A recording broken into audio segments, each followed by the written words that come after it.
day what it would be like to be a normal mother and just enjoy her child and not want to run away from him every chance I could get. I contemplated suicide many times throughout the 4 years because I wanted to escape those relentless visions.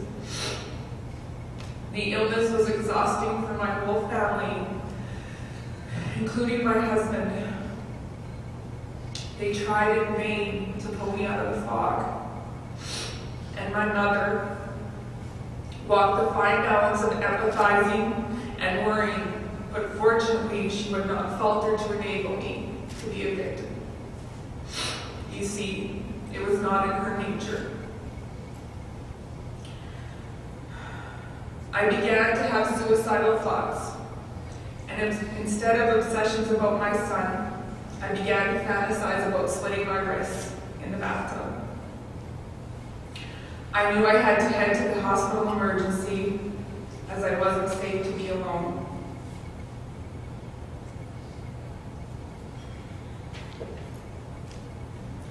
I waited alone in the hospital emergency at the Regina General for 5 hours, waiting to be seen by a doctor.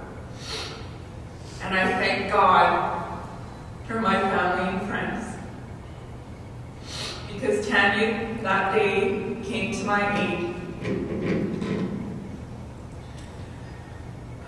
She hauled herself up to the psych ward first because that's where she thought I was going to be.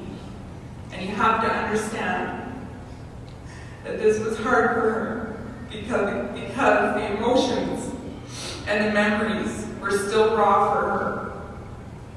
But she pushed herself through the elevator doors, and she found out I was still downstairs. So when she tracked me down, I was so relieved. She made me laugh, and she told me, "Carla, this is not the place for you to heal." She said, in her Tanya way, "Come on now, Carla, this is your last kick at the can. You have the choice. Are you going to beat it, or are you going to let it beat you?" Another revelation came afterwards in an argument with my mother. She turned to me and said, "Suicide is the ultimate act of selfishness." She went on to say, "You are a mother, and you owe it to yourself and family to pull through and fight this fight." Something finally clicked. So I began the process of reflecting on my ability to carry shame and have low self-esteem.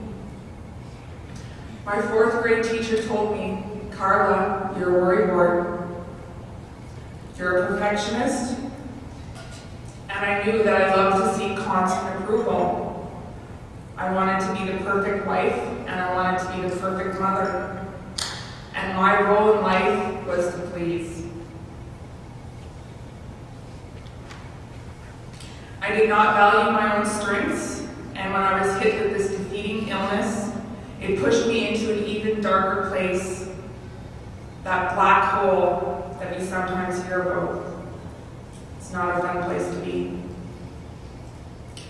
Eventually, I realized that the real battle was within me, and I had wasted 4 years feeding the negative energy that was surrounding me, until the day I chose to love myself and value my ability to be a mother.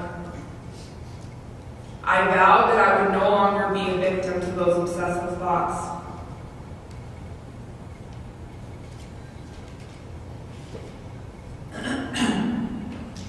When the 4 of us connected, there was a calm awareness that our mission would change the way people viewed postpartum depression. Writing The Smiling Mask was cathartic because I was able to release the demons that had been haunting me for so long. I learned some important lessons from my mother. She taught me that you could rise above any adversity, whether it be poverty, a hellish childhood, a lack of family support, or a mental illness. She taught me acceptance of the past and that it did not have to own your future. And that is the key. I turned my tragedy into a healing force along with Alita, Tanya, and Peggy, and became an awareness advocate instead of a suicide statistic. I learned the power of positive choice. I learned that I had to stand on my own 2 feet and believe in my strengths, and my thoughts of fear changed to thoughts of love.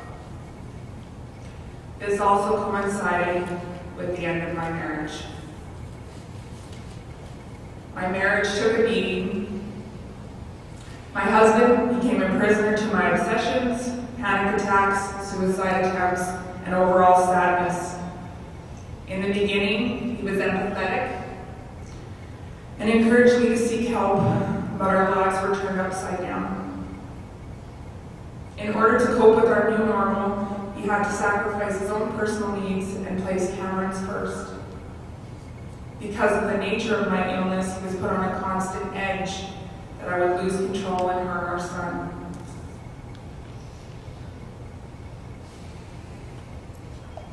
Our marriage became toxic, and after 4 years, the damage is done. Thankfully, though, our divorce has brought peace for both of us. We are now treating each other with respect and gratitude, and our ultimate goal together is to co-parent Cameron in a healthy environment. Divorce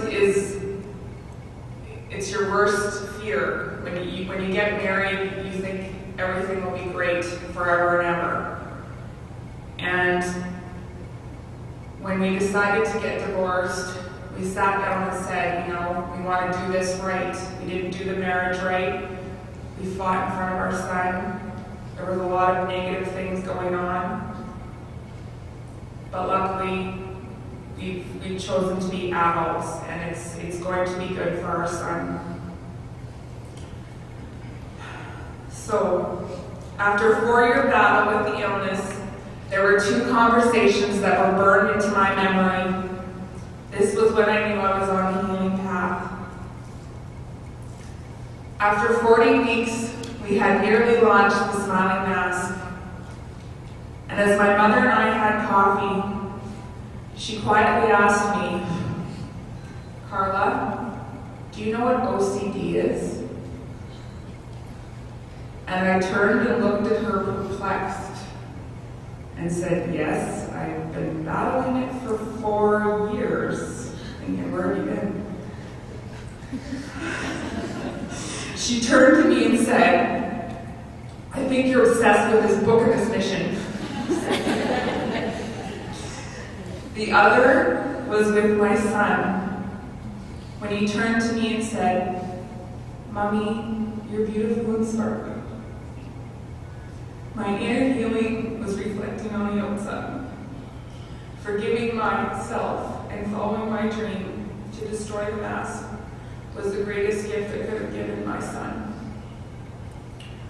Co-writing this book, along with our mission to spread awareness, allowed me the freedom to take control of my future.